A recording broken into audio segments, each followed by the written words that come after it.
এরে মানুষ, একদিন তোমার কোনো অস্তিত্বই ছিল না। আরে তুই কিছুই ছিলি না। কিসের তো বাহাদুরি, কিসের তো বাহাদুরি রে। আমি আল্লাহ তোরে তো সামান্য নুতফা থেকে বানাইছি, নুতফা থেকে বানাইছি, বানাইছি নুতফা থেকে তোরে পরিপক্ক তোর মায়ের গর্ভে আমি করছি। দুনিয়ায় কোনো মানুষ যদি কোনো জায়গায় অবস্থান করে, খাবার দাবার কোনো কিছুর ব্যবস্থা যদি না থাকে, অনেকে সহযোগিতা করে। কেউ খাবার দেয়, কেউ বস্ত্র দেয়, কেউ থাকার জায়গা দেয়, কেউ টাকা দেয়, কেউ পয়সা দেয়, কেউ জমি দেয়, কোনো না কোনো ভাবে তারা সহায়তা করে। রব্বুল ইজ্জত কয় বান্দারে, ওরে বান্দা, তোর মায়ের গর্ভে যখন তুই ছিলি রে, তোর বাবায় অনেক শক্তিশালী, তোরে সাহায্য করার কোনো ক্ষমতা তোর বাবার নাই। তোর বাবায় অনেক ক্ষমতাশালী, তোর বাবার ক্ষমতা এলাকার অনেক সমস্যার সমাধান হয়ে যায়, কিন্তু তোর মায়ের গর্ভে যখন তুই তোর মায়ের কলিজায় লাথি দিতি, তোর বাবা তোর লাথিটা ফিরানোর মতো ক্ষমতা রাখতো না। মানুষের কলিজায় যদি লাথি দেয়, ম্যাক্সিমাম মানুষ জায়গায় মারা যায়, কিন্তু তোর 10 মাস 10 দিন আমি আল্লাহ বারে বারে তোর মার কলিজায় তোর পাও দিয়া লাথি দেওয়ার পরেও প্রত্যেকবার তোর মারে বাঁচায়া রাখছেন কি? আল্লাহ কয় নবী গো তাদেরকে বলেন মাস্তানি যেন না করে, অহংকার যেন না করে, তাকাব্বুরি যেন না করে। একদিন যেমন তাদের কোনো অস্তিত্ব ছিল না, হুজুর আবার একদিন আসবে তাদের কোনো অস্তিত্ব থাকবে না। ও নবী মাঝখানের সময়টা তাদেরকে বলেন, এরা সবাই পরীক্ষার্থী, দুনিয়াটা আমার একটা পরীক্ষার হল, পরীক্ষার কেন্দ্র। এই পরীক্ষার কেন্দ্রে আমি তাদেরকে পাঠাইছি পরীক্ষা দেওয়ার জন্যে। ও নবী দুনিয়ার মানুষ হয়তো বলতে পারে, আরে পরীক্ষার্থী পরীক্ষা দিতে গেলে আগে তো তারে ক্লাস করাইতে হয়, আগে তারে পড়ালেখা করাইতে হয়, তার একটা সিলেবাস দিতে হয়, শিক্ষক দিতে হয়। আর তোমার আল্লাহ যে আমাদেরকে পরীক্ষা দেওয়ার জন্য দুনিয়ায় পাঠাইলো, তাইলে তোমার আল্লাহ আমাদেরকে সিলেবাস দিছেনি? আল্লাহ কয় নবী গো নবী, আমি রব্বুল ইজ্জতের ব্যাপারে কোনো প্রশ্ন করার মতো, কোনো প্রশ্ন তোলার মতো জায়গা আমি আল্লাহ রাখি নাই, রাখি নাই। ইয়া রাব্বাল আলামিন কি করেছেন আল্লাহ বলেন, ফাজআলনাহু সামিআম বাসীরা। আল্লাহ কয় আমি তারে সামান্য নুতফা থেকে, তার মা বাবার মিশ্রণ থেকে নুতফা থেকে বানাইছি। বানানোর উদ্দেশ্য হলো তারে পরীক্ষা দেওয়ার জন্য বানাইছি। এখন পরীক্ষা যেন দিব, আমি আল্লাহ তারে সম্বল হিসেবে, সম্পদ হিসেবে, ক্লাস হিসেবে, তার পুঁজি হিসেবে সর্বপ্রথম দিছি সামিয়ান, শোনার ক্ষমতা। সুবহানাল্লাহ। কিসের ক্ষমতা? এ মুসলমান, গত 27 বছর আগে রাকিব নিজেও জানতো না রাকিব দুনিয়ায় আসবে। এই জন্য আল্লাহ বলেন, হাল আতা আলাল ইনসানি হিনুম মিনাদ দাহরি লাম ইয়াকুন শাইআম মাযকুরা। নবী গো নবী, এই পৃথিবী সৃষ্টির পর থেকে বিগত 25 বছর আগেও রাকিবের কোনো অস্তিত্ব ছিল না। বিগত 35 বছর আগেও আমি গুনাহগারের কোনো অস্তিত্ব ছিল না। আপনাদের মধ্যে যারা 50 বছর বয়স্ক, গত 51 বছর আগেও আপনার কোনো অস্তিত্ব ছিল না। রব্বুল ইজ্জত বলেন নবী গো ও নবী, এই দুনিয়ার মানুষগুলারে বলে দেন, দুনিয়ার মানুষগুলাকে বাহাদুরি করতে মানা করেন, নিজের ক্ষমতাবান ক্ষমতাশালী দেখাইতে মানা করেন। কেননা এমন একটা দিন ছিল যখন এই মানুষের নাম নিশানা অস্তিত্ব ছিল না। আবার এমন একটা সময় আসতেছে যখন এই বান্দার নাম নিশানা নেওয়ার মতো কাউকে পাওয়া যাবে না। কথা বলেন ঠিক কিনা? এই জায়গার মধ্যে যারা উপস্থিত রয়েছেন, যদি জিজ্ঞেস করি বলেন আপনার বাবার নাম কি, সবাই বলতে পারবেন। যদি বলি বলেন দাদার নাম কি, সবাই বলতে পারবেন। যদি বলি বলেন আপনার দাদার বাবার নাম কি, অনেকেই বলতে পারবেন, আবার অনেকেই পারবেন না। যদি বলি বলেন আপনার দাদার বাবার বাবার নাম কি, 2-4-5 জনে ছাড়া আর কেউ বলতে পারবেন না। যদি বলি বলেন আপনার দাদার বাবার বাবার বাবার নাম কি, একজনও কইতে পারতেন না। অথচ যেই ব্যক্তির নাম আজ আমরা এই জায়গায় কেউই বলতে পারি না, ওই মানুষটা যখন আমার মতন এই দুনিয়ায় বসবাস করেছিলেন, ওই মানুষের কত অস্তিত্ব ছিল, ওই মানুষের কত পাওয়ার ছিল, ওই মানুষের কত ইজ্জত ছিল, ওই মানুষের কত ক্ষমতা ছিল রে।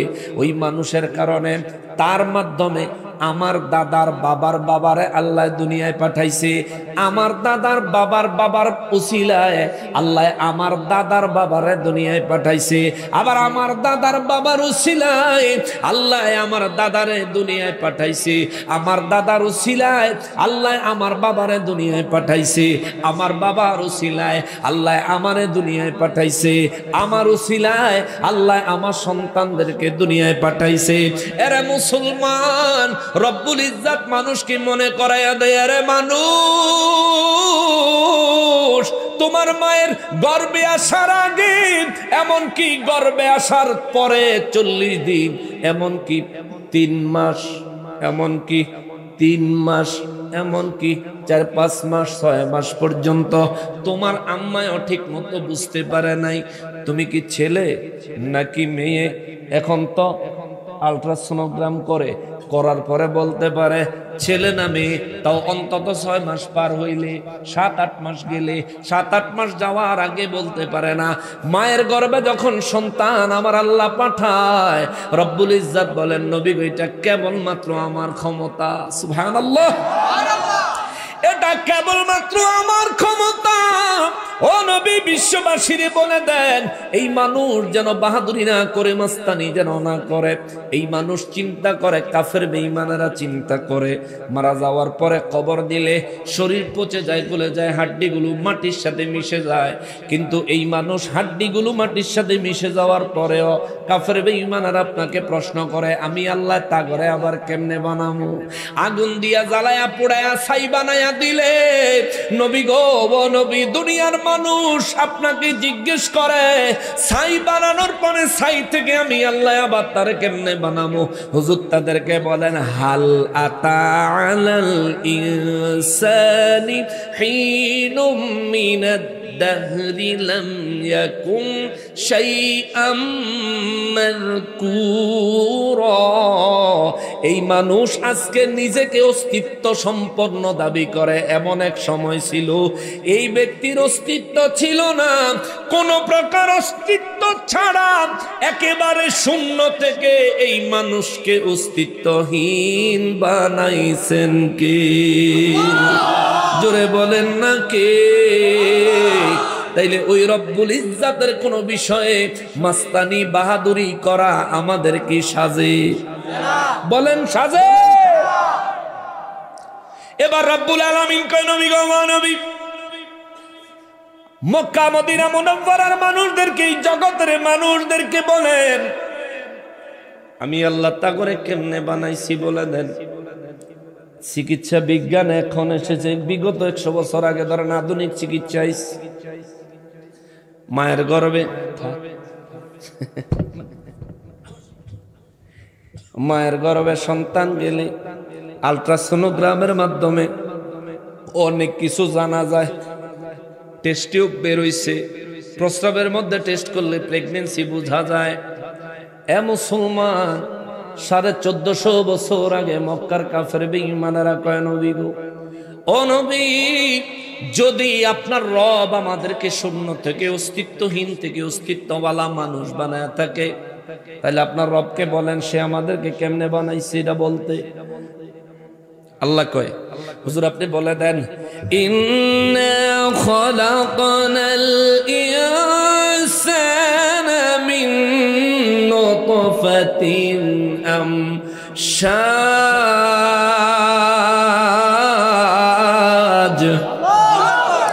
আল্লাহ বলেন, নবী গো বলে দেন, নিশ্চয় নিশ্চয় আমি আল্লাহ মানুষ সৃষ্টি করেছি তার মা বাবার নুতফার মিশ্রণ থেকে।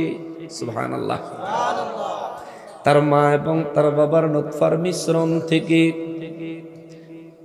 বর্তমানের বিজ্ঞান রিসার্চ করে জবাব দেয়, একজন বাবা তার বিবির সঙ্গে, অর্থাৎ একজন সন্তানের পিতা সন্তানের মায়ের সঙ্গে শারীরিক সম্পর্কে যখন লিপ্ত হয়, একবারে একজন পুরুষের শরীর থেকে যেটুকু স্পাম বের হয়ে যায়, স্পাম আরবিতে বলে নুতফা, বাংলায় বলে বীর্য।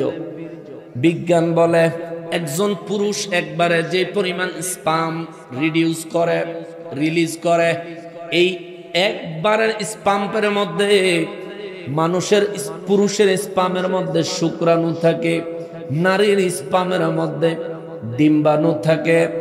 আল্লাহর হাবিব রাহমাতুল্লিল আলামিনের জবান মোবারকে 1450 বছর আগে আল্লাহ বললেন, পুরুষ এবং নারীর স্পামের বীর্যের সংমিশ্রণে, নুতফার সংমিশ্রণে আমি আল্লাহ তাদেরকে বানাইছি, মানুষ বানাইছি। বিজ্ঞান রিসার্চ করলো কেমনে হইল,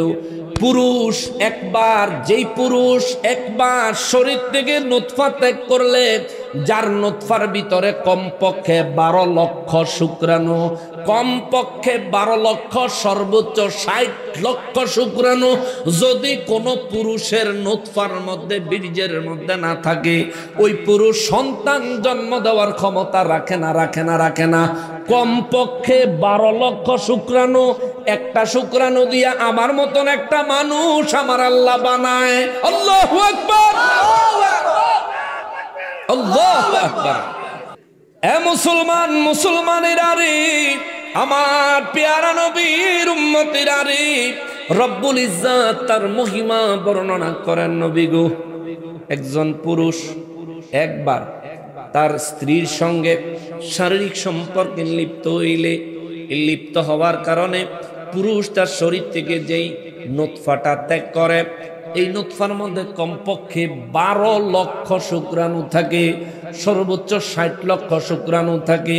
সর্বোচ্চটা বাদ দিলাম, সর্বনিম্ন 12 লক্ষ। আমার আব্বাই, আপনার আব্বাই, আমার আম্মা, আপনার আম্মা জানের সঙ্গে যখন নাকি হালাল ভাবে শারীরিক সুসম্পর্কের মধ্যে গেছেন, তখন আমার আব্বার শরীর থেকে আমার আম্মার রেহেমের মধ্যে, আমার আম্মার গর্ভের মধ্যে আমার আল্লাহ কমপক্ষে 12 লক্ষ শুক্রাণু পাঠাইছে। আল্লাহু আকবার। 12 লক্ষ শুক্রাণু থেকে 11,99,999টা শুক্রাণু আল্লাহ বাদ দিয়া আমি একটা শুক্রাণুরে আমার আল্লাহ নির্বাচন করেছে। সুবহানাল্লাহ। 11,99,999 জন মানুষ, একটা শুক্রাণু একজন মানুষ। এই 12 লক্ষর ভিতর থেকে সবাইরে বাদ দিয়া আল্লাহ আমারে আশরাফুল মাখলুকাত মানুষ হিসেবে মায়ের গর্ভে নির্বাচন করছেন। সুবহানাল্লাহ বলে না? আপনার ক্ষেত্রেও এটাই হয়েছে, প্রত্যেকটা মানুষের ক্ষেত্রে এটা হয়েছে। ওই মহান রব্বুল আলামিন মায়ের গর্ভে আমাদেরকে যেভাবে সংরক্ষণ করেছেন, এখনো পর্যন্ত দুনিয়ায় এমন কোন মেশিন আবিষ্কার হয় নাই যে মেশিন দিয়া পিতার স্পাম এবং তার মাতার স্পাম এক জায়গায় রাখবে এবং সেখান থেকে সন্তান জন্ম নিবে। এমন মেশিন এখনো আবিষ্কার হয় নাই, করতে পারে নাই। আল্লাহ মায়ের গর্ভটারে এমন একটা ফ্যাক্টরি বানায় দিলেন, বাবার শরীরটারে এমন একটা জিনিস বানায় দিলেন, বাবার মেরুদণ্ডে সন্তানের শুক্রাণু দিয়ে দিলেন, মায়ের গর্ভের মধ্যে সন্তানের ডিম্বাণু দিয়ে দিলেন। মায়ের গর্ভের মধ্যে আল্লাহ কয়, ইন্না খালাকনাল ইনসানা মিন নুতফাতিন আমশাজ।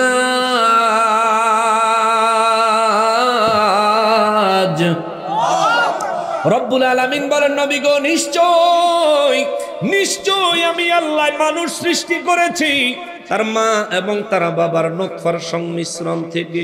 সুবহানাল্লাহ। 1450 বছর আগে তখন কি আল্ট্রাসোনো এক্সরে মেশিনে ছিল? এখন কাফেররা তো একটা ফেসে পড়ে গেছে যে কইছে তো কথা মন্দ না, ঠিকই তো কইছে, সন্তান তো এভাবেই জন্ম হয়। কাফের বেঈমানেরা কয় বুঝলাম তোমার আল্লাহ আমাদেরকে এইভাবে অস্তিত্ব দিছেন, কিন্তু কে বানাইছেন কেন? কি কারণে মানুষ বানাইলেন? আল্লাহ তাআলা বলেন নবী গো, তাদের প্রশ্নের জবাব আমি আল্লাহ দিচ্ছি, আপনি শুধু শুনাইয়া দেন। সুবহানাল্লাহ। আল্লাহ কয় নাবতালিহি, আমি আল্লাহ তাদেরকে বানাইছি পরীক্ষা করার জন্য। জোরে বলেন সুবহানাল্লাহ। পরীক্ষা করার জন্য আমাদেরকে বানাইছেন কে? তার মানে পুরা দুনিয়াটা একটা পরীক্ষার হল। আমরা সবাই হলাম পরীক্ষার্থী, ঠিক কিনা? কিন্তু আমরা কি পরীক্ষায় মনোযোগ দেই? আমরা দুনিয়া নিয়ে ব্যস্ত, অথচ এটা পরীক্ষার হল। এখান থেকে বেশি দূরে নয় হাজীগঞ্জ। আমি দাখিল পরীক্ষা দিছি হাজীগঞ্জ আলিয়া, আমার কেন্দ্র ছিল, আমার কেন্দ্র ছিল হাজীগঞ্জ আলিয়া। আমাকে আপনাকে খতিব সাহেব কয় হুজুর এলাকার পরিচয়টা ভালো করে দিয়ে, অনেকে চিনে না। আমি হাজীগঞ্জের সন্তান, আমার বাড়ি শ্রীপুর। তো আমি শ্রীপুর দাখিল মাদ্রাসা থেকে দাখিল পরীক্ষা দিছি। আমার কেন্দ্র ছিল হাজীগঞ্জ। আপনাদের এখানে যারা আছেন আশেপাশে মাদ্রাসার কেন্দ্র কি হাজীগঞ্জই পড়ে? আচ্ছা, পরীক্ষার হলে মানুষ যখন যায় একটা নির্দিষ্ট টাইম আছে, ঠিক না বাবা? সকালে 10টায় পরীক্ষা শুরু হইব, আপনি 9টা বাজে গেলে আপনার ঢুকতে দিব। যদি 8টা বাজে যান তাহলে গেটের বাইরে দাঁড় করাই দিব, ঠিক না? টাইম হয় নাই, টাইম হইলে ঢুকবা। 9টার দিকে গেছেন, ঢুকতে দিব, যাও সিট খুঁজা বাইর করে গিয়ে বসো। পরীক্ষা শুরু হবে 10টায়, শেষ হইয়া যাবে 1টায়। ক্লাস 5 থেকে ধরে প্রায় বিএ অনার্স পর্যন্ত পরীক্ষা হয় 3 ঘন্টা। মাস্টার্সে গেলে অর্থাৎ কামিলে গেলে পরীক্ষা হয় 4 ঘন্টা। 3 ঘন্টা হোক আর 4 ঘন্টা হোক, পরীক্ষা শুরু হওয়ার একটা নির্দিষ্ট সময় আছে, শেষ হওয়ার একটা নির্দিষ্ট সময় আছে। তাহলে এই গোটা দুনিয়াটারে পরীক্ষার কেন্দ্র বর্ণনা করলেন কে? আমরা সবাই পরীক্ষার্থী, এটাও বর্ণনা করলেন কে? তাহলে আমাদের পরীক্ষা শুরু হওয়ার একটা নির্দিষ্ট টাইম আছে নি? শুরু হয়েছে কবে? আচ্ছা, শেষ হবে কবে? জন্ম থেকে শুরু হয় নাই। আচ্ছা, এবার আসো। এ মুসলমানেরা রে, আমার পেয়ারা নবীর উম্মতেরা রে, সকাল 10টায় যদি পরীক্ষা আরম্ভ হয়, আপনি যদি কেন্দ্রের ভিতরে প্রবেশ করেন 9টায়, 9টার থেকে 10টা পর্যন্ত আপনি পরীক্ষার জন্য প্রস্তুতি নিতে পারেন। আপনি নিজের সিটটা খুঁজে বের করতে পারেন, ওই জায়গায় বসে নিজের কলম, নিজের স্কেল, নিজের আরো প্রয়োজনীয় জিনিসপত্র সব সেভ করতে পারেন, রেডি করতে পারেন। আপনি পজিশন নিতে পারেন কেমনে পরীক্ষা দিবেন। যখনই 15 মিনিট বাকি থাকবে 10টা বাজার, আপনার কাছে কাগজ চলে আসবে, ঠিক না? আল্লাহ রাব্বুল ইজ্জত বলেন নবী গো, এই মানুষ আমি আল্লাহ বানাইছি পরীক্ষা করার জন্য। এ মানুষ আমি দুনিয়ায় পাঠাইছি, তার মায়ের গর্ভে রাখছি 10 মাস 10 দিন। আমি আল্লাহ তার মায়ের গর্ভে 10 মাস 10 দিন রাখছি। তার মায়ের গর্ভেও তার মুখ ছিল, কিন্তু মুখ দিয়া খানা খাওয়াই নাই। তার মায়ের গর্ভে তারে পানির মধ্যে বাসায়া রাখছি। ইয়া রাসূলুল্লাহ, পানির মধ্যে বাসায়া রাখছি। এরা পাতানিশির মানুষ, এ পাতানিশের মুসলমান, আজ আমি কত শক্তিশালী, কতটা সবল, কতটা উপযুক্ত, কতটা যুবক। আমারে যদি এই পাতানিশে, এখানে আশেপাশে পুকুর আছে না, কোন একটা পুকুরে যদি আমারে 5 মিনিট ডুবাইয়া ধরে, বাসন না মরণ? কথা কন না কা? মরণ। 5 মিনিট যদি ডুবাইয়া রাখে মরণ।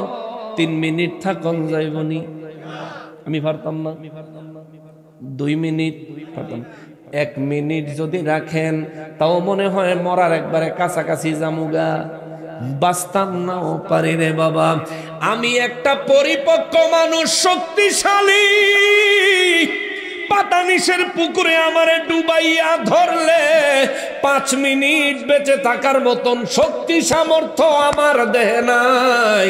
আর আমার এই দেহটা যখন নাকি একেবারেই দুর্বল, হাড্ডিগুলো নরম, শরীরের মাংসগুলো নরম, ওই সময় আমার আল্লাহ আমারে মায়ের গর্ভে পানির মধ্যে রাখছে 10 মাস 10 দিন, তাও জিন্দা।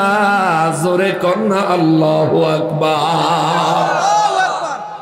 10 মাস 10 দিন রাখছে, তাও জিন্দা।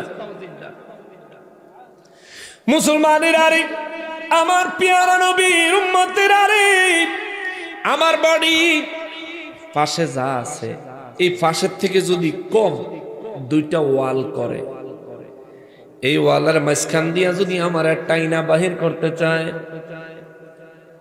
হাড্ডি গুড্ডি জ্ঞান থাকবো না, ভাঙবো, ভাঙ্গা তছনছ হয়ে যাব। যদি 2টা ফিলার করে দেয়াল দিয়া 2 দেয়ালের মাঝখান থেকে উমরের থেকে যদি টানেন, আমারে টাইনা যদি বাইর করেন, অবস্থা বাঁচার মতন পরিস্থিতি থাকবে না। কিন্তু আল্লাহ রব্বুল আলামিন কত মেহেরবান, রব্বুল ইজ্জত 10 মাস 10 দিন আমারে মায়ের গর্ভে রাখার পরে আমার ওজন হয়েছে কমপক্ষে 2.5 কেজি। 2.5 কেজি, কমপক্ষে 2.5 কেজি ওজন। 2.5 কেজি ওজনের আমি সম্পূর্ণ মানুষটা, যারে মায়ের গর্ভে আল্লাহ শুক্রাণু হিসেবে, পানির বিন্দু হিসেবে প্রবেশ করাইছেন, আমি এইটারে পূর্ণাঙ্গ মানুষ বানাইয়া মায়ের ঠিক যেই জায়গা দিয়া আল্লাহ আমারে মায়ের গর্ভে নিছেন, আবার ঠিক ওই জায়গাটা দিয়ে আল্লাহ আমারে বাহির করছি। যেই জায়গা দিয়া পানি প্রবেশ করানো কঠিন হয়ে যাবে, ওই জায়গা দিয়া একটা পরিপক্ক মানুষ, পরিপূর্ণ মানুষ আমার আল্লাহ পৃথিবীতে পাঠালেন। মানুষ বাইরে থেকে টেনে আমারে বাহির করলেন, দাইমা হোক, নার্স হোক, ডাক্তার হোক, কে আমারে টাইনা বাহির থেকে টেনে মায়ের রেহেম থেকে আমি যখন দুনিয়ায় আসলাম, মায়ে যখন প্রসব করলেন, ওই জায়গা দিয়ে আল্লাহ আমারে অল্প একটু জায়গা রে আল্লাহর কুদরত দিয়া এমন ভাবে প্রশস্ত করলেন, আমি একটা নরম মানুষ, হাড্ডিগুলো নরম, শরীরের নখগুলো নরম, চেহারাগুলো নরম, মুখের মধ্যে দাঁত নাই, শরীরের অঙ্গ প্রত্যঙ্গ একেবারে নরম, মাথার তালুটা ধাপ ধাপ ধাপ ধাপ করে, বাইরের থেকে দেখা যায় মাথার তালুটা উঠানামা করে। মাথার তালুতে যদি একটু জোরে কেউ আঙ্গুল দিয়া গুতা দিত, মাথায় গর্ত হয়ে যাইতো। এমন একটা নরম মানুষ আমার মায়ের সংকীর্ণ জায়গা দিয়া আল্লাহ আমারে বাহির করেছে। এই বাহির করার সময় আমার শরীরের একটা হাড্ডি ভাঙা তো দূরে থাক, সামান্য কষ্ট পর্যন্ত অনুভব হইতে দেয় নাই। আল্লাহু আকবার। সামান্য কষ্ট পর্যন্ত অনুভব হইতে আমার আল্লাহ দেয় নাই, দেয় নাই, দেয় নাই। ইনি আমার রব, ইনি আমার আল্লাহ, ইনি আমার আল্লাহ, ইনি আমার আল্লাহ। উনি মনে করায় দেয়, এরে মানুষ, একদিন তোমার কোনো অস্তিত্বই ছিল না, আরে তুই কিছুই ছিলি না, কিসের তো বাহাদুরি, কিসের তো বাহাদুরি রে। আমি আল্লাহ তোরে তো সামান্য নুতফা থেকে বানাইছি, নুতফা থেকে বানাইছি, বানাইছি নুতফা থেকে তোরে পরিপক্ক তোর মায়ের গর্ভে আমি করছি। দুনিয়ায় কোনো মানুষ যদি কোনো জায়গায় অবস্থান করে, খাবার দাবার কোনো কিছুর ব্যবস্থা যদি না থাকে, অনেকে সহযোগিতা করে, কেউ খাবার দেয়, কেউ বস্ত্র দেয়, কেউ থাকার জায়গা দেয়, কেউ টাকা দেয়, কেউ পয়সা দেয়, কেউ জমি দেয়, কোনো না কোনো ভাবে তারা সহায়তা করে। রব্বুল ইজ্জত কয়, বান্দা রে, ওরে বান্দা, তোর মায়ের গর্ভে যখন তুই ছিলি রে, তোর বাবা অনেক শক্তিশালী, তোরে সাহায্য করার কোনো ক্ষমতা তোর বাবার নাই।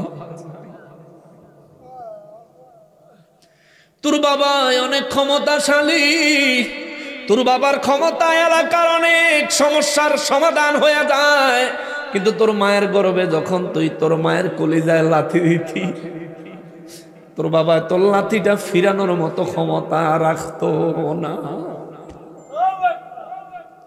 মানুষের কলিজায় যদি লাথি দেয়, ম্যাক্সিমাম মানুষ জায়গায় মারা যায়, কিন্তু তোর 10 মাস 10 দিন আমি আল্লাহ বারে বারে তোর মার কলিজায় তোর পাও দিয়া লাথি দেওয়ার পরেও প্রত্যেকবার তোর মারে বাঁচায়া রাখছেন কি? আল্লাহ কয় নবী গো তাদেরকে বলেন মাস্তানি যেন না করে, অহংকার যেন না করে, তাকাব্বুরি যেন না করে। একদিন যেমন তাদের কোনো অস্তিত্ব ছিল না, হুজুর আবার একদিন আসবে তাদের কোনো অস্তিত্ব থাকবে না। ও নবী মাঝখানের সময়টা তাদেরকে বলেন এরা সবাই পরীক্ষার্থী, দুনিয়াটা আমার একটা পরীক্ষার হল, পরীক্ষার কেন্দ্র। এই পরীক্ষার কেন্দ্রে আমি তাদেরকে পাঠাইছি পরীক্ষা দেওয়ার জন্যে। ও নবী দুনিয়ার মানুষ হয়তো বলতে পারে আরে পরীক্ষার্থী পরীক্ষা দিতে গেলে আগে তো তারে ক্লাস করাইতে হয়, আগে তারে পড়ালেখা করাইতে হয়, তার একটা সিলেবাস দিতে হয়, শিক্ষক দিতে হয়। আর তোমার আল্লাহ যে আমাদেরকে পরীক্ষা দেওয়ার জন্য দুনিয়ায় পাঠাইলো, তাইলে তোমার আল্লাহ আমাদেরকে সিলেবাস দিছেনি? আল্লাহ কয় নবী গো নবী আমি রব্বুল ইজ্জাতের ব্যাপারে কোনো প্রশ্ন করার মতো, কোনো প্রশ্ন তোলার মতো জায়গা আমি আল্লাহ রাখি নাই। ইয়া রাব্বাল আলামিন কি করেছেন আল্লাহ বলেন ফাজআলনাহু সামিআম বাসীরা। আল্লাহ কয় আমি তারে সামান্য নুতফা থেকে, তার মা বাবার মিশ্রণ থেকে নুতফা থেকে বানাইছি। বানানোর উদ্দেশ্য হলো তারে পরীক্ষা দেওয়ার জন্য বানাইছি। এখন পরীক্ষা যেন দিব আমি আল্লাহ তারে সম্বল হিসেবে, সম্পদ হিসেবে, ক্লাস হিসেবে, তার পুঁজি হিসেবে সর্বপ্রথম দিছি সামিয়ান, শোনার ক্ষমতা। সুবহানাল্লাহ। কিসের ক্ষমতা? ওরে এই মানুষ রে দিছে আল্লাহ শুনতে 2টা কান, এই কান দিয়া শুইন মানুষ আল্লাহ নবীর শান। ওরে শুইন না মানুষ যেই জিনিস হারাম, এ শুইন না মানুষ যেই জিনিস হারাম। আমরা যুবকরা শুনেনি কানে হেডফোন দিয়া, আয় হায় হায় আল্লাহ কান দিছে কেন? আমরা যাতে ঠিক মতো পরীক্ষা দিতে পারি। আল্লাহ কয় ফাজআলনাহু সামিআন, আমি তারে পরীক্ষা দেওয়ার জন্য, প্রস্তুতি নেওয়ার জন্য সম্বল এবং সম্পদ হিসেবে তারে 1 নম্বরে দিছি শোনার ক্ষমতা, 2 নম্বরে দিছি বাসীরা, 2 নম্বরে আমি আল্লাহ তারে দিছি দেখার ক্ষমতা, দৃষ্টি শক্তি। জোরে কোন আল্লাহু আকবার। আমাদেরকে দেখার ক্ষমতা দিলেন কে? আল্লাহ। কেন? পরীক্ষার জন্য প্রস্তুতি নিতে। যদি শোনার ক্ষমতা আল্লাহ না দিতেন, উস্তাদে কি কয় শুনতে পারতাম না। যদি দেখার ক্ষমতা আল্লাহ না দিতেন, দেখতে না পারলে পরিপূর্ণ বুঝ হাসিল করতে পারতাম না। এই জন্য আল্লাহ কয় নবী গো আমি তাদেরকে কান দিছি, তাদেরকে কান দিয়েছি পরীক্ষা দেওয়ার জন্যে, তাদেরকে চোখ দিছি পরীক্ষা দেওয়ার জন্যে, চোখ দিছি দেখার ক্ষমতা আমি আল্লাহ দিয়েছি, তারা যেন পরীক্ষার জন্য প্রস্তুতি নিতে পারে।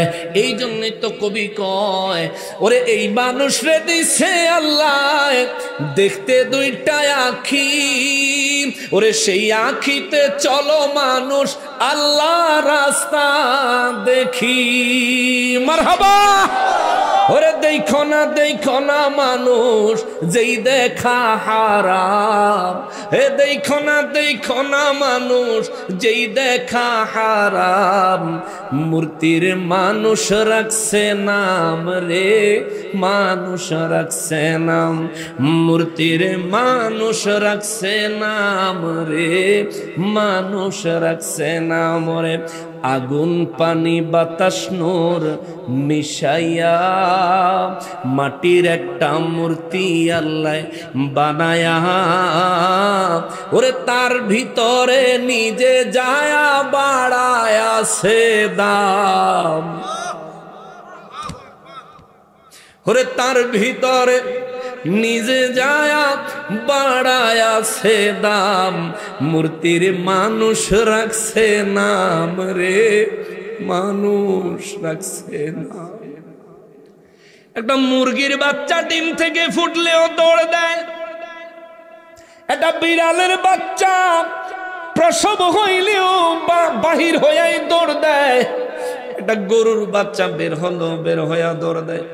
কিন্তু আমি মানুষ আল্লাহ বানাইছে 3 মাস 6 মাস রয়েছে শীত হইয়া, এরপরে খালি কাইতে হইতে পারি 3 মাস 6 মাস, এরপরে আবার দেখা যায় শুধুমাত্র উঠে বসতে পারি অল্প কিছুদিন, এরপরে দেখা যায় শুধুমাত্র হামাগুড়ি দিতে পারে। অর্থাৎ একেবারে দুর্বল, একেবারে দুর্বল, একেবারে দুর্বল করে আল্লাহ বানাইছে। আল্লাহ কয় মুরগির বাচ্চা ডিম থেকে ফুটে দৌড় দেয়, কিন্তু আশরাফুল মাখলুকাত হতে পারে নাই। সুবহানাল্লাহ, সুবহানাল্লাহ। আমি তারে আশরাফুল মাখলুকাত বানাই নাই, এ মানুষ তোরে আমি আশরাফুল মাখলুকাত বানাইছি, আমি মানুষ তোরে ভালোবাসি রে। ফেরেশতা করে কইছিস ক্বালা রাব্বুকা লিল মালাইকাতি ইন্নী জাইলুন ফিল আরদি খলিফা।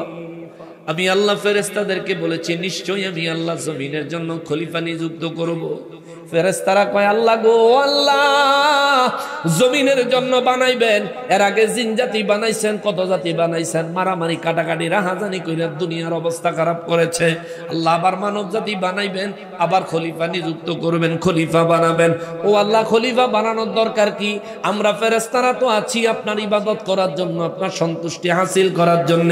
রব্বুল আলামিন কয় আমি তোমাদের কাছে সিদ্ধান্ত জানার জন্য বলি নাই, আমি আমার সিদ্ধান্ত জানাইছি, আমি খলিফা বানাবই বানাবো। আল্লাহু আকবার।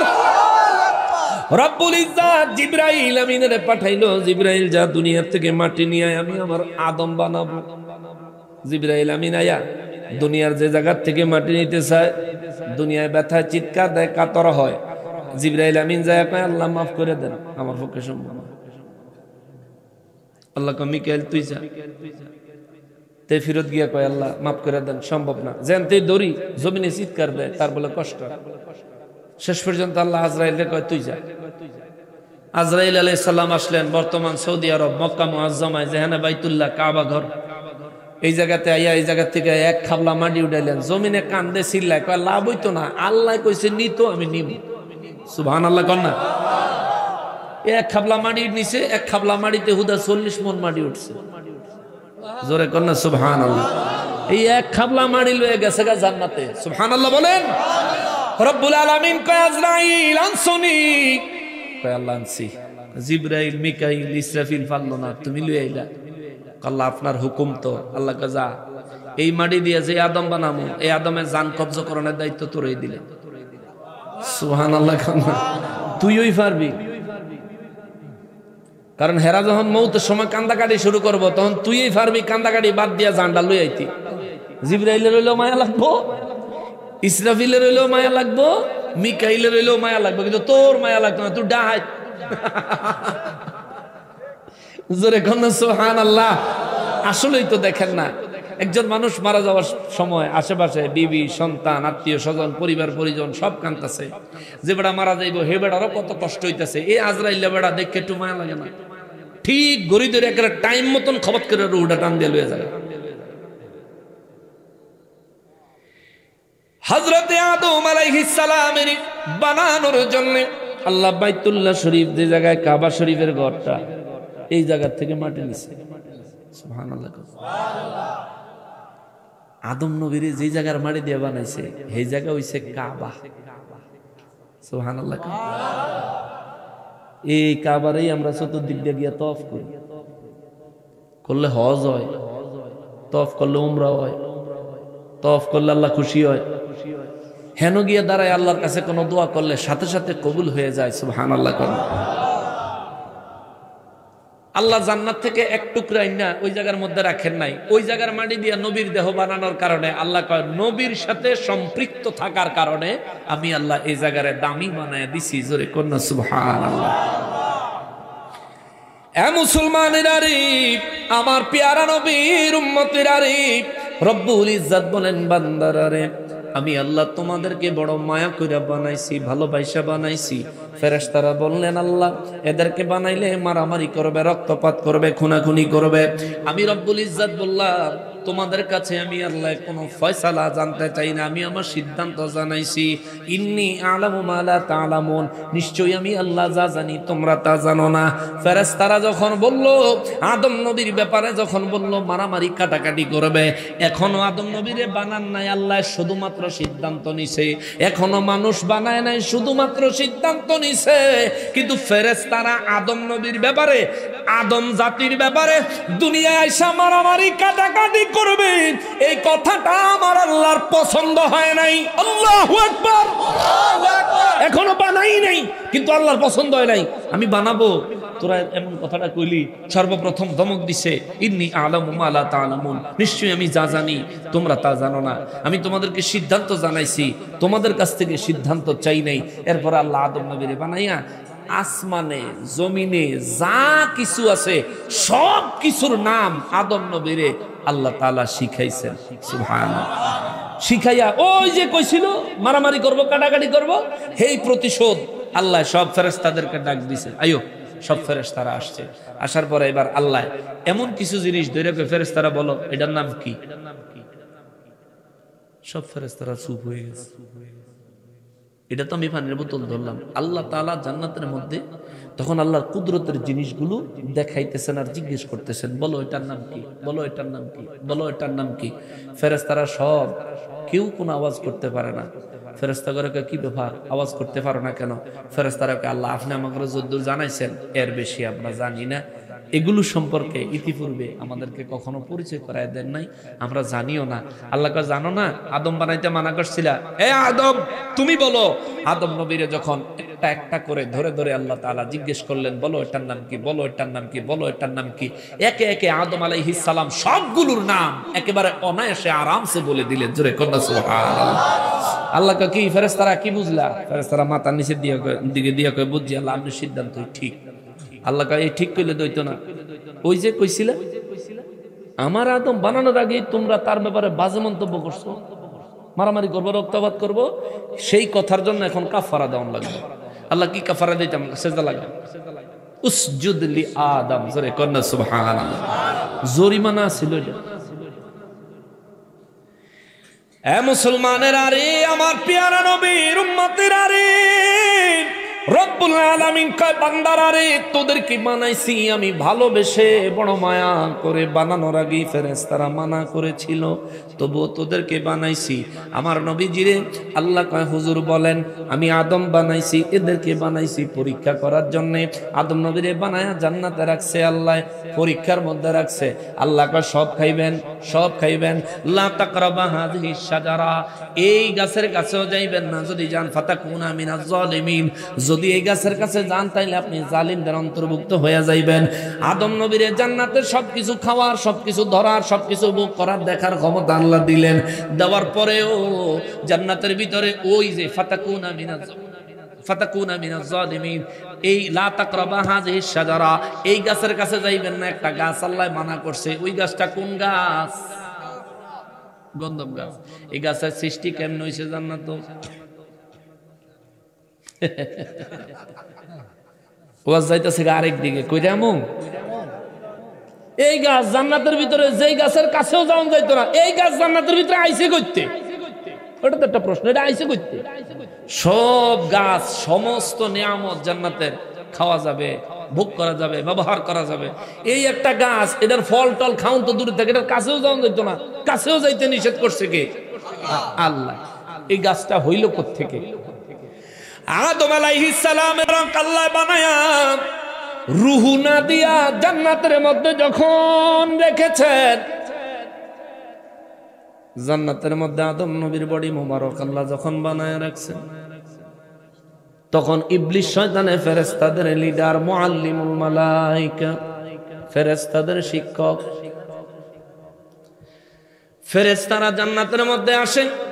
আর আদম নবীর বডি মোবারক দেখে দেখে তারা চিন্তা করে জিনিসটা তো অনেক সুন্দর, কিন্তু জিনিসটা কি এগো মাথাত নাই? যে আল্লাহ যে কইছিল আদম বানাবে, এডি মনে আদম, এগো মাথাত নাই। জিনিসটা কি? ছাত্ররা যখন কোনো কিছু না বুঝে যায় ওস্তাদের কাছে, ঠিক না? ফেরেশতাদের ওস্তাদ কে? শয়তান। শয়তান। তখন ফেরেশতাদের ওস্তাদ মুআল্লিম, শিক্ষক হইল বর্তমান ইবলিস, শয়তান। সবাই মিল্লা গেছে, মুআল্লিম সাহেব, উস্তাদ, হুজুর, কিদরে আল্লাহ কি জানি একটা বেহেশতের ভিতরে বানায় রাখছে, এত সুন্দর, এটা যেন কি আমরা কেউ চিনি না, আপনি একটু দেখবেন না, আপনি তো উস্তাদ, আপনি দেখলে চিনলেও চিনতে পারেন। ইবলিসের জান্নাতের মধ্যে গেছে, আদম নবীর ঘুরে ঘুরে দেখছে, দেখে ইবলিস সাহেব বুঝছে এটা এমন একটা জিনিস, যে জিনিসের মর্যাদা আমি ইবলিসের চাইতে অনেক বেশি হবে। সুবহানাল্লাহ। ইবলিস চাইটা বুঝা করছে কি আদম আলাইহিস সালামের নাক দিয়া ভিতরে ঢুকছে, ঢুকে যে জায়গায় আল্লাহ কলব, কলব, কলব কোথায়? মানুষের বাম দুধের 2 আঙ্গুল নিচে। আবার আমির হামজা হুজুরের মতন কয়েন না বলে মাথার পিছে, এই আহাম্মকে কয় কলব বলে মাথার পিছে। কলব হচ্ছে আরবি শব্দ, ইংরেজিতে হচ্ছে হার্ট, আর বাংলায় হচ্ছে হৃদপিণ্ড। এখন মানুষের হার্ট, মাশাআল্লাহ মাশাআল্লাহ, এটা বাড়ি ফাতো,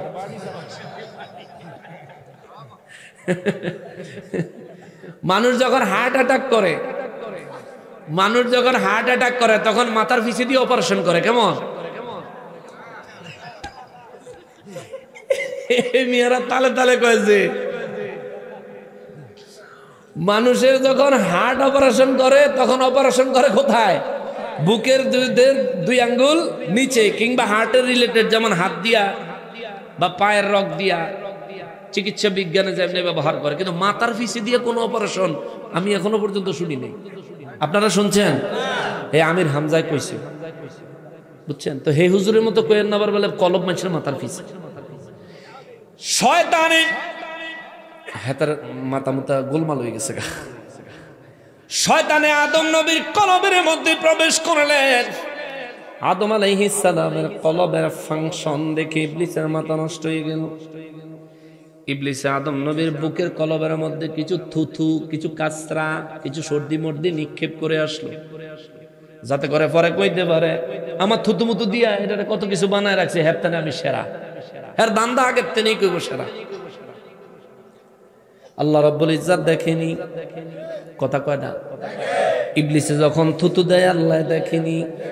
আল্লাহ যখন আদম নবীকে রূহ দিবেন সিদ্ধান্ত নিলেন, রূহ লইয়া জান্নাতে আদম আলাইহিস সালামের বডি মুবারক উঠানোর আগে আল্লাহ ফেরেশতাদেরকে বললেন, ফেরেশতারা রে, আদম নবীর কলবের মধ্যে কিছু কাসরা আছে, কিছু ময়লা আছে, কিছু থুথু আছে, কিছু কফ আছে, ফেরেশতারা রে এই জিনিসগুলো তার কলব থেকে বের করে আনো। ফেরেশতারা ভিতরে ঢুকলেন, এগুলো তুললেন, বলেন এগুলো কি ভালো জিনিস না ময়লা? বলেন ভালো জিনিস না ময়লা? জান্নাতের ভিতরে ময়লা ফালাইন না জায়গা আসেনি? আছে? বলেন জায়গা আছে? মনে মনে চিন্তা করতে পারেন, হুজুর জান্নাতের ভিতরে তাহলে খামু দামু আমরা কি একটা ওয়াশরুমের দরকার আছে না? জান্নাতের ভিতরে, দুনিয়াতে খাইলে তো আমাদের ওয়াশরুম লাগে, আমাদের পেট ক্লিয়ার করতে ওয়াশরুম লাগে না? জান্নাতের ভিতরে ওয়াশরুম থাকবো না? VIP washroom. তাহলে খাইবেন যে কই যাইব? এই সূরাটার মধ্যে আছে, সূরা ইনসানে বিস্তারিত বর্ণনা আছে। জান্নাতীরা যখন জান্নাতের মধ্যে খানা খাবে, এই খানাগুলো খাওয়ার পরে শরীরের থেকে সুগন্ধি হইয়া বাতাস হইয়া বাহির হয়ে যাবে। প্রস্রাব পায়খানার ব্যাগ হবে না। যেহেতু জান্নাতে ময়লা রাখার জায়গা নাই, কিন্তু আদম নবীর দেহ থেকে বের করা ময়লা, ময়লা হইল আদম নবীর শরীরের লগে লাগছে। তো সুবহানাল্লাহ, কত ইজ্জত আল্লাহ নবীদেরকে দিছেন। আর আমাদের দেশের আহাম্মকেরা হেতে যাকাত ফিতরার টেহা খাইয়া বড় হইছে, ফকিন্নির ফুলায় কয় হেতে বেলে নবীর মতন, নবী বেলে হেতের মতন। আদম নবীর দেহের সাথে ইবলিসের থুথু লাগার কারণে আল্লাহ ইচ্ছা করলে এগুলো বাহির করে জাহান্নামে ফেলতে পারতেন, ঠিক না? তখন কি জাহান্নাম ছিল না? ছিল। ইচ্ছা করলে জাহান্নামে ফেলতে পারতেন। কি কোন জাহান্নামে এগুলো ফালানোর জন্য আল্লাহর কি কুরিয়ার করা লাগতো? পাসপোর্ট ভিসা লাগতো? হুকুম দেওয়া মাত্র কোন ফায়া কোন হয়ে যাইতো। কিন্তু আল্লাহ কয় না না না, যদি এগুলো ইবলিসের থুথু ময়লা কাসরা, তবুও রব্বুল ইজ্জাত বলেন নবীর দেহের সাথে যেহেতু লাগছে, তার মানে এগুলো জান্নাত থেকে বের করা যাবে না, যাবে না, যাবে না। এই জন্যই তো আল্লাহ কয় ওয়াকুনু মা'আস সাদিকিন।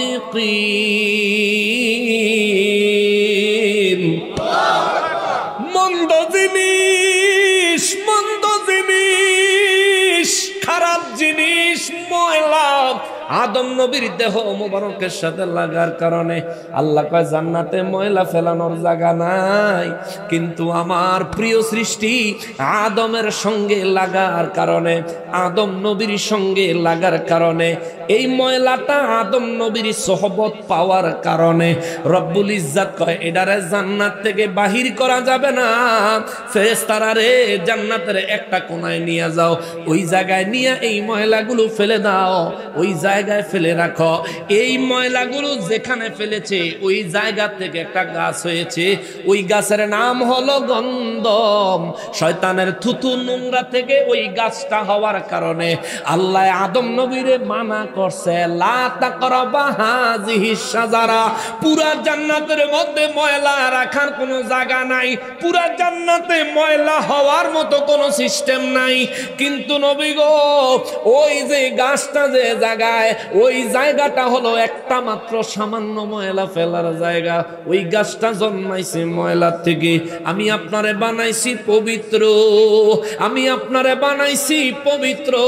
সুতরাং খবরদার, ওই গাছের ফল খাওয়া অনেক দূরের কথা, লা তাকরাবা হাযিহিস শাজারা, ওই গাছের কাছেও যাবেন না। জোরে বলেন আল্লাহু আকবার। তাহলে গন্ধম গাছ হইল কার থুতুর থেকে? ইবলিস। কিন্তু এই জায়গা থেকে আকীদার বিষয় হলো, শিক্ষণীয় বিষয় হলো, ময়লা নবীর দেহে লাগছে, নবীর দেহের মর্যাদায় জায়গা পাইছে জাহান্নামে না জান্নাতে? আমরা তো আশরাফুল মাখলুকাত। এই জন্যই তো আল্লাহ কয় ওয়াকুনু মা'আস সাদিকিন। আমরা যেন আল্লাহর প্রিয় ওলিদের সাথে সৎ লোকদের সঙ্গ লাভ করি, কেননা সৎ সঙ্গে স্বর্গবাস আর অসৎ সঙ্গে কথা এমনি আসে না, এটা কোরআনের কথা, মুরব্বীর কথা। আমাকে ইয়াং ফলাফান্ডে কইলে দূর, তোমরা বুড়ো মানুষের কথা কি শুনে? অথচ মুরব্বীদের কথাগুলো এক একটা কথা যদি কোরআন হাদিস রিসার্চ করো, প্রত্যেকটা কথা তারা তাদের জীবনের বাস্তব অভিজ্ঞতা থেকে নিয়েছে, কোনো না কোনো বুজুর্গানে দ্বীনের জবান থেকে নিয়েছে। দেখবা কোনো না কোনো জায়গায় কোরআন হাদিসের সাথে মিলে গেছে, ঠিক কিনা বলে? মুরব্বীর কথা মাইনা যেই যুবক সারা জীবন চলেছে, ওই যুবক কোনোদিন বিপদে পড়ে নাই। আর যে বেশি ফাঁকনামি করছে, হেতে প্রত্যেক পদে পদে ধরা খাইছে, ঠিক কিনা বলেন? এই জন্য মা বাবার কথা শুনতে হবে। মুরব্বীদের কোনো একটা বিষয় তুচ্ছ ভাবে উড়াইয়া দেওয়া যাবে না। বাবাজিরা রে আমার, এ মুসলমান, আমি যে কথাটা বলতেছিলাম রে বাবা, রব্বুল ইজ্জাত বলেন বড় মায়া কইরা বানাইছি, বানায়া আমি আল্লাহ তোমাদেরকে বানানোর উদ্দেশ্য হলো পরীক্ষা, পরীক্ষা, পরীক্ষা। আল্লাহ কয় এই পরীক্ষা দেওয়ার জন্য প্রস্তুতি যাতে নিতে পারো, তোমাদেরকে শোনার ক্ষমতা দিলাম, তোমাদেরকে দেখার ক্ষমতা দিলাম। রব্বুল ইজ্জাত কয় শুধু তাই না, তাই না, এক ব্যক্তি জন্মগ্রহণ করার পরে তার কান আছে, তার চোখ আছে, চোখও আছে, চোখেও দেখে, কানও আছে, কিন্তু কোনো শিক্ষক নাই, কোনো শিক্ষা প্রতিষ্ঠান নাই, পড়াশোনা করার কোনো সিলেবাস নাই। এই ছেলেটা জীবনে কোনোদিন শিক্ষিত হইতে পারবে? যদি শিক্ষিত হইতে না পারে, তাইলে এই ছেলেটা কোনো পরীক্ষায় অংশগ্রহণ করতে পারবে? রব্বুল ইজ্জাত এই জন্য বলেন ইন্না হাদাইনাহুস সাবিলা ইম্মা শাকিরা ওয়া ইম্মা কাফুরা।